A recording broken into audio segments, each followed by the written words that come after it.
For these children, fishing is simple enough, but some more difficult activities are beyond them. Their brains are not as developed as they should be.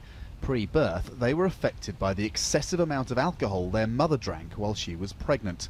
Their condition, which will last for life, is known as fetal alcohol syndrome.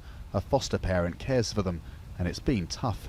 Yeah, it's really hard bringing them up, but I've seen the change in their lives as I grew them up. Their attitude has changed and their behaviour. Alcoholism and all its consequences is a huge problem in Indigenous communities across Australia. But it's just one. Wider health problems mean, on average, Indigenous Australians die a decade earlier than others. They are far more likely to be in prison or unemployed too. Yet Australia's election campaign, essentially between two political parties, one led by Prime Minister Malcolm Turnbull, the other by this man, the opposition Labour Party's Bill Shorten, has barely featured the central issues affecting Aboriginal Australians. It's being fought in so-called swing seats, mostly in cities along Australia's east coast, where it's the economy that dominates debate. That feels of little relevance here. Here, the Kimberley is about as far as you can get from Canberra while still in Australia. And there is a sense here of out of sight, out of mind. People feel their issues are being ignored by politicians in the south.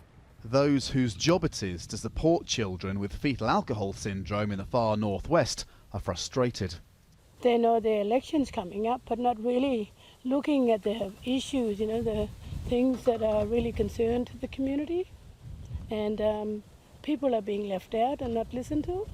Both main party leaders have made brief trips to remote places and made some commitments. Shorten, for example, has promised jobs as Indigenous land rangers to Aboriginal Australians. If Labor gets elected on the 2nd of July, we're going to back you in and double the number of rangers plus.